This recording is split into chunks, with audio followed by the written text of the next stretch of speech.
지금부터 할 이야기는 교육 얘기입니다. 얼마 전에 수행 평가가 여기저기서 말들이 많이 나왔죠. 대학을 가는 방법에 교과 전형, 학생부 종합 전형, 수능 100% 등등등등 다양한 방법이 존재하고 그중에 뭘로 대학을 가게 될지 모르다 보니까 고등학생들은 단 한 가지도 소홀히 할 수가 없어요. 내신은 내신대로, 수행은 수행대로, 수능은 수능대로, 동아리는 동아리대로 모든 게 다 평가 대상이 되다 보니 아이들이 비명을 지르는 건데 그중에서도 특히 과도한 수행 평가가 가장 큰 문제로 꼽히고 있습니다. 시중의 목소리를 귀담아 들은 교육청이 있습니다. 얼마 전에 경기도 교육청이 수행 평가에 대한 현장 의견 수렴 토론회라는 걸 개최했다고 합니다. 자, 경기도 교육청 어떤 구상을 가지고 있는 건지 임태희 교육감의 이야기 직접 들어보죠. 임 교육감님 어서 오십시오. 네, 안녕하세요. 임태희입니다. 경기도의 유치원부터 고등학교까지 학생 수가 166만 명 네, 맞습니까? 그렇습니다. 예. 이게 전국으로 따지면은 한 4분의 1 되는 수라면서요? 28% 정도 됩니다. 와, 4분의 1을 넘네요. 네, 네. 그래서 경기도의 교육 정책이 전국에 미치는 영향도 상당히 크다. 이렇게 볼 수 네, 있는데 최근에 수행 평가 토론회를 여셨어요? 네, 했습니다. 예. 그럼 뭐 학부모, 학생, 교사 다 모여서 네, 다 모였습니다. 예. 어떤 이야기들이 나왔습니까? 그러니까 지금 수행 평가는 원래 그 정답을 맞추고 또 뭐 무슨 문제 푸는 기술을 이렇게 테스트하고 음, 이렇게 하지 말고 그치. 교육 본질의 사고력도 키우고 창의력도 키우고 또 자기가 문제 해결력도 키우자 해서 교육 과정에서 그걸 평가하자 하는 취지로 아주 좋은 취지로 도입됐습니다. 너무 좋은 취지예요. 사실 너무 취지는 좋은 취지죠. 너무 좋은 근데 취지예요. 이게 이제 대입제도하고 연결이 되다 보니까 예. 결국은 이게 내신의 중요한 또 비중을 차지하죠. 그렇죠. 그런데다가 이게 이제 선생님들이 나름대로 과정을 평가하지만 학부모들 입장에서 볼 때는 네. 왜 우리 아이는 이렇게 평가하느냐 음. 이러거든요. 이거 객관적인 거 맞아요? 그렇죠. 공정한 거 예, 예, 일종의 예. 이게 실기평가 같은 맞습니다. 거니까 우리 예, 옛날로 치면. 맞습니다. 예. 그래서 부모님들은 이제 그런 부분들이 굉장히 좀 그 문제 제기를 하셨고 예. 특히 이제 가령 학생이 마령 10과목을 만약에 과목을 든다. 예. 그러면은 보통 2번을 하거든요. 아. 그럼 20번 수행 평가를 해야 되는 거죠. 한 학기에 2번씩 한다는 그렇죠. 말씀이요? 보통 한 학기에. 한 대개 과목당 한 평균적으로. 학기에 2번씩. 예, 대개 그렇습니다. 예. 그러다 보니까 그 한 학기로 보면 네. 시험을 또 2번 대개 보거든요. 중간고사, 기말고사. 그렇습니다.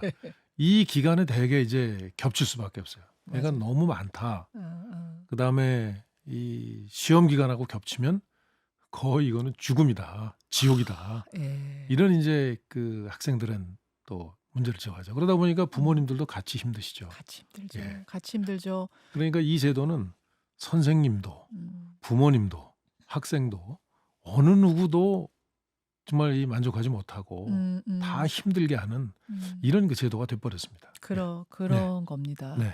다만 이제 취지 자체는 좋다 보니까. 취지는 좋죠. 예. 그러니까 수능으로 그냥 한 방에 줄 세우게 하지 말고 고교 과정 3년을 다 보자. 그것도 중간고사, 기말고사, 지필고사로만 보지 말고 일종의 실기평가.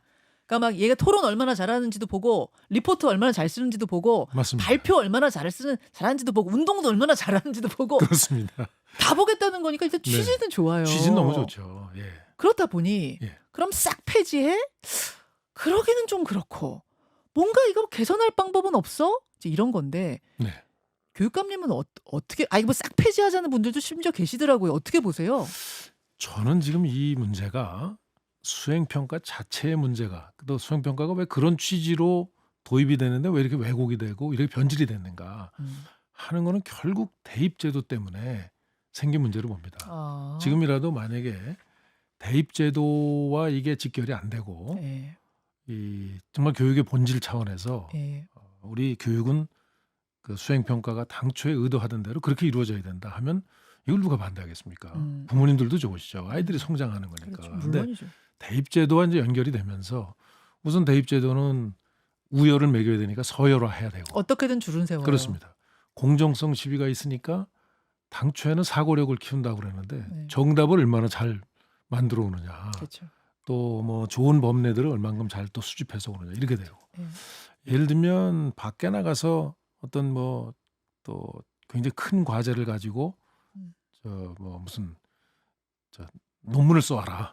예, 뭐 그렇죠, 예를 들어서 그렇죠. 예, 논문 좀 써와라. 레포트를 내라 이러면 예, 예. 결국은 부모님이나 학원에서 도와주지 않으면 잘 쓰기가 어렵게 돼 버린단 말이죠. 그러니까 누가 도와준 게 확실히 맞습니다. 낫다 뭐 예, 이런 예, 거잖아요. 오죽하면 아이고. 뭐 생기부 코치를 예. 그 학원에서는 하고 예. 이런 이게 변질 이런 현상이 나타나고 있는 거죠. 그러니까요.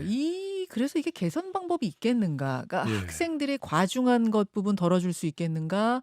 또 교사들의 이 공정성 시비 도와줄 수 있겠는가? 뭐 이런 부분에 대해서 좀 고민해 보셨어요? 해결책이 있습니까? 그래서 저희가 지금 토론회를 좀 더 해서 네. 현장에 좋은 아이디어들을 더 좀 모아야 되는데 예. 일단 단기적으로 경기도 교육청 차원에서 할 수 있는 조치는 저희가 좀 빨리 하려고 합니다. 어허. 그 내용은 시기를 좀 조절을 한다거나 예, 예. 또 아니면은 그 수행평가의 좀 비중을 40% 정도를 둬요. 내신에. 네. 예. 근데 그 비중이 지금 현재의 이런 만약에 방법으로 간다면 이건 과도하다고 느낄 수밖에 없어요. 아이들이. 예. 그래서 이런 부분들도 좀 저희들이 교육청 차원에서 할 수 있는 아, 그것도 이런 교육청 차원에서 할 수 있어요? 수행 비중 줄인다는 것도? 비중 좀 이렇게 유연하게 할 수 있는 여지가 좀 아, 있습니다. 그렇습니까? 예, 그렇습니다. 어. 예. 그래서 경기도가 다른 시도에 비해서는 예. 조금 높게 한다는 그런 지적이 있어서 아, 그것도 한번 근본적으로 조정을. 검토를 하도록 이렇게 저희가 내부적으로는 지금 추진 중에 그렇군요. 있습니다. 예. 그리고 선생님들이 지금 부담스러워하시는 그 공정성 문제 이런 거에 그렇습니다. 있어서는 네. AI 평가라는 거를 얘기하셨더라고요. 예, 그거는 이제 AI 평가는 저희가 서논술형 예, 지금은 대개 사지선다형 예, 예. 또는 단답형으로 해서 정답을 맞추는 지금 그렇죠. 테스트를 하거든요. 주로 그렇죠. 예, 시험을 하거든요. 근데 사실은 교육이라는 게 정답이라는 게 우리가 과거에 남 따라가던 시절에는 그게 정답일 수 있지만 지금은 남 따라가던 시대가 아니거든요. 따라가면 안 돼요. 안 되죠. 요새는 예, 안 창의적이어야 돼요. 그래서 요즘 창의적이고 시대는, 예, 또 자기 스스로 처음 당해보는 문제도 해결할 역량을 갖춰야 이게 교육의 맞습니다. 본질에 이제 우리가 충실한 건데 그렇죠. 그렇게 하려면은 이 부분은 결국은 창의력이나 사고력이나 문제 해결력을 보려면은 서논술형으로 자기 생각을 충분히 기술하게 해야 됩니다. 어허. 서논술형 평가죠. 예, 예. 그래서 저희가 그동안에는 서논술형 평가라면 선생님들이 점수 매기가 굉장히 어렵고 힘들죠. 맞아요. 예, 이게 가령 한 학생이 뭐 A4지 2장씩 낸다 그러면 한 반이면은 벌써 30명만 쳐도 아, 그렇죠. 120장 아니니까. 아, 그죠? 뭐 예. 그렇게 아, 물리적으로 60장, 힘드신 건 예. 둘째치고 아까 말씀하신 공정성, 이것도 공정성에 시비가 대한 막 또 붙어요. 시비가 있죠. 그래서 선생님 나름대로 요 과제에 대해서는 이러이러한 내용을 담고 이러이러한 방법으로 예를 들면 주장을 하더라도 근거가 뭔가 어허. 하는 걸 명확히 달고 예를 들면 서논술형을 기술하도록 예. 이렇게 이제 선생님이 기준을 만들면 그 루브릭이라고 그 교육에서는 그렇습니다. 예, 예. 그런 내용을 가지고 AI에게 학습을 시키고 어. AI도로 채점을 하게 하면은 학생들이 뭐 아무리 글씨를 난필로 해도 다 인식을 해요. 어. 예, 저희들이 그런 인식 장치를 이제 개발을 해서 만들어서 거기에 이제 탑재를 해놨기 아, 때문에 만드셨어요 이미? 그 기존에 돼 있는 거를 저희들이 이제 학교에서 쓸 수 있게 아, 그렇습니까? 조금 이제 그걸 활용을 한 거죠. 예, 예. 예, 그래서 지난번에 시연회를 한번 했더니 예. 거의 모든 그 웬만한 난필은 다 인식을 정확히 해서 예. 뭐 글씨를 잘못 써가지고 점수가 깎이는 일은 없을 것 같습니다. 아. 예. 그리고 그 선생님이 미리 학습을 시켜놓은 이제 이 어떤 그 기준, 네. 그 기준대로 예. 그 AI가 채점을 하거든요. 채점 괜찮게 해요? 예. 그래서 30명 채점하는데 보통 4, 5분이면 된다고 그래요. 그래서 저희가 지난번에 시연회 할 때는 기자분들이 5분이 예. 실제로 시험을 나도 보겠다 이래가지고 예, 예. 스스로를 테스트했어요. 예. 그래 보니까 근거가 명확치 않아서 예를 들어 주장은 있지만 근거가 명확치 않아서 점수 깎는다. 아니면 앞에 논리적 전개하고 뒤에 결론이 조금 요거는 논리적 비약이 있다. 이래야 점수를 깎고 그걸 잡아낸다. 이렇게 잡아냅니다. 예. 그다음에 그러면은 선생님들이 보시기에도 야, 이거 정도면 잘했네 하는 정도가 나왔어요. 그 수준이? 그렇죠. 예. 그래서 어. 선생님들이 이제 그 기준을 보시면서 예. AI가 채점한 거에 이건 AI의 지적도 맞고 맞다 하면은 선생님 채점으로 그게 바뀌는 거고 만약 선생님이 고치려면은 선생님 나름대로 근거를 달고 고쳐줍니다. 아하. 그래서 공정성 시비가 아마 굉장히 제가 볼 땐 줄어들 수 있다고 생각합니다. 알겠습니다. 예. 이것도 하나의 대안이 될 수 있다. 뭐 그렇게 이런 이제 말씀. 그렇죠. 그래서 네. 이 수행 평가도 그렇고 학교에서 시험 보는 선원술형 평가도 음. 이제 정말 그 사고력, 창의력, 문제 해결력을 강화하고 음. 그런 쪽으로 네. 학생들이 강화하도록 그런 방향으로 고쳐져야 된다. 그것도 뭐 시범 기간이 있는 거지 바로 적용하고 그러시는 건 아니죠. 저희들이 계속 현장에서 예. 지금 시범 보고 있는 거죠. 하고 있습니다. 상황을. 예. 알겠습니다. 그런 것들을 이제 고민하고 네. 있다는 말씀. 임태희 경기도 교육감 만나고 있습니다. 지금 고교 1학년 지금의 고교 1학년생부터 적용되고 있는 고교 학점제 이야기 네네, 이것도 좀 나눠봐야 될 것 네. 같습니다. 이것도 취지는 좋아요, 여러분. 취지는 굉장히 좋아요. 네. 대학교처럼 다양한 과목을 학교가 마련해 놓고 아이들이 골라서 배우게 하자. 좋은 얘기죠.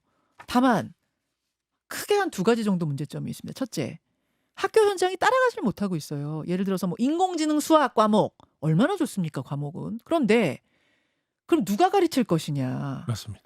일반계 고등학교에서 이걸 가르칠 교사도 없고 구해올 수도 없고 선생님들이 이걸 그럼 배워가지고 내가 이걸 가르치려니 이것도 힘들고 이래서 이제 비명소리가 나는 거고요. 둘째는 대학 입장인데 대학 입장에서는 수능 시험이 또 간소화가 됩니다. 요 1학년부터는. 그러다 보니까 우수한 학생을 가리기 위해선 얘네들이 고등학교에서 무슨 과목을 들었는지 요거를 다 봐야 되고 그러다 보니까 아이들은 1학년부터 전공 과목을 딱 정해가지고 거기에 맞는 과목을 또 골라서 잘 골라서 컨설팅 받아가지고 이렇게 준비해야 하는 고교학적 학점제가 아직 좀 설익은 채 시행되는 건 아니냐라는 소리가 나오는데 어떻게 보십니까? 네, 이 문제도 지금 학교 현장은 사실 선생님들이 수업하고 뭐 기본적으로 이제 학교에서 교과 과정에 있는 교육 과정이라고 그러죠. 예.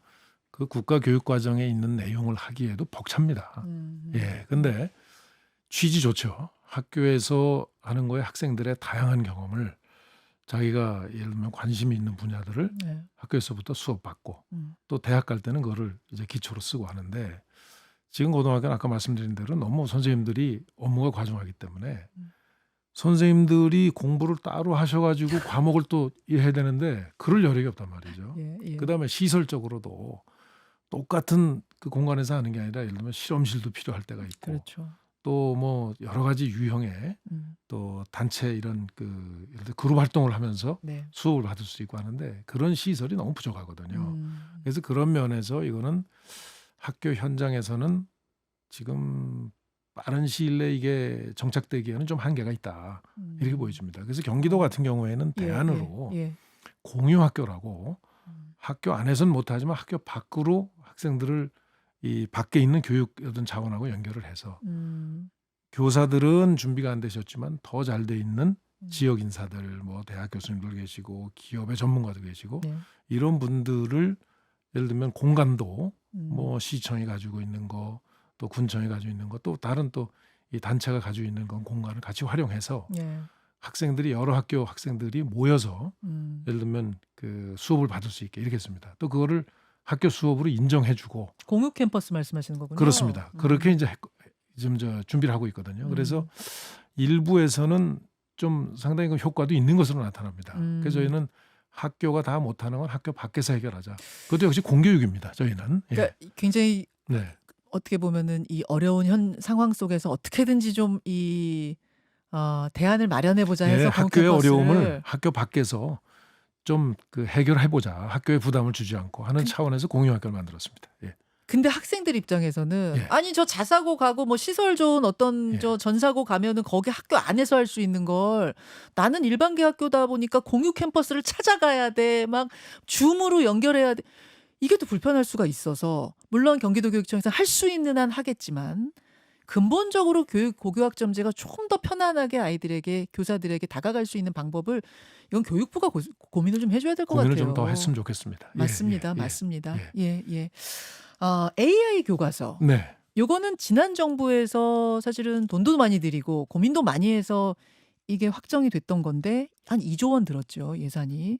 그런데 사실상 이제 없던 일로 되는 건가요? 어떻게 되는 건가요? 이게 이제 아마 개발하는 그 과정에서 만약에 교과서를 전체 학생들이 의무적으로 다 쓰면은 예산이 아마 2조 원 정도 들어가는 것으로 이렇게 아마 계산이 된 거 아닌가 싶습니다. 참고로 이제 그 지금 수학하고 영어하고 정보 요 부분이 이제 교과서가 지금 그 일부 개발이 됐는데 저는 개인적으로 또 학교 현장에서도 그 부분은 비교적 그 교육 내용이 표준화가 돼 있습니다. 예, 어떻게 보면 정답이 거의 있는 것들이죠. 아하. 예, 그래서 그 부분에 대한 것은 AI 교과서가 현장에서 나름대로는 유용하게 쓰이고 있습니다. 아. 예, 다만 이제 이 그 나머지 과목들에 대해서는 추가로 개발할 경우에는 그게 이제 과연 그 이렇게 공통적인 교육 내용으로 그게 가능하겠는가 하는 문제가 있어서 저희는 다른 부분으로 확대하는 건 반대합니다. 예, 아, 예, AI 교과서 예. 전면 그러니까 확대하는 것에 영어, 대해 수학, 지금 정보화 이외의 다른 과목으로 확대하는 건 반대한다. 알겠습니다. 예. 아. 다만 이제 지금 AI 교과서가 문제가 원래 교과서 내용은 흔히 얘기하는 콘텐츠죠. 그럼 이 콘텐츠를 구동할 수 있는 한마디로 자동차가 있으면 네. 자동차가 달릴 수 있는 고속도로가 있어야 되는데 지금은 교과서 업체가 고속도로를 하나씩 다 갖고 있어요.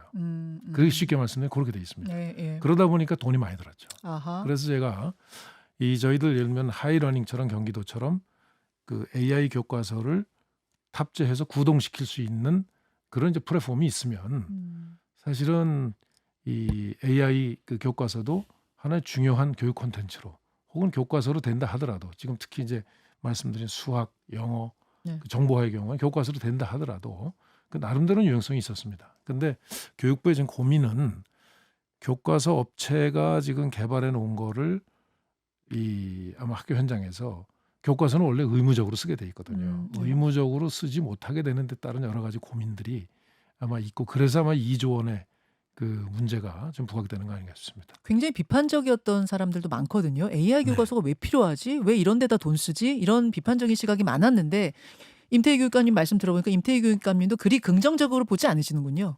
저는 이 교과서 정책 자체에 대해서 예. 선진국에 제가 이렇게 가보면 예.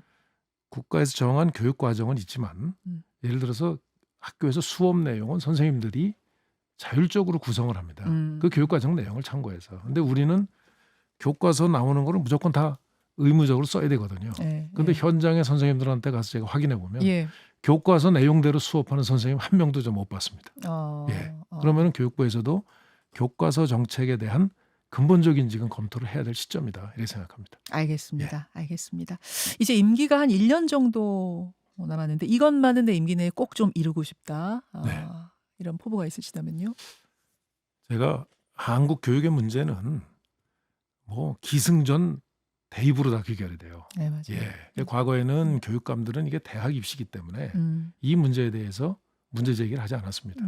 그래서 이번 이제 임기에 들어와서 그 저도 이제 그런 생각을 하고 많은 교육감들께서 이 부분은 교육감들이 이 대학 측과 또 당국과 교육 당국과 이게 해결해야 된다. 그래야 우리나라 교육이 정상화된다 하는데 다 공감을 하고 계시거든요. 그래서 저는 이 시작한 일이 좀 마무리되는 거를 정말 보고 싶습니다. 예. 네, 그리고 그렇게 역할을 하고 싶습니다. 알겠습니다. 혹시 재선 도전도 고려하고 계십니까? 그래서 지금 그 재선 문제를 제가 여기서 이렇게 조금 고려한다 이르긴 한다는 게 합니다만 또 나오셨으니 적절치는 않은 것 같아요. 질문을 드리게 되네요. 예. 열어놓고 열심히 하시는 거죠? 예. 알겠습니다. 그렇습니다. 예. 여기까지 말씀 듣겠습니다. 경기도 교육감 임태희 교육감 함께했습니다. 고맙습니다. 감사합니다. 김현정의 뉴스쇼는 시청자 여러분의 참여를 기다립니다. 구독과 좋아요, 댓글 잊지 않으셨죠? 알림 설정을 해두시면 평일 아침 7시 10분 실시간 라이브도 참여하실 수 있습니다.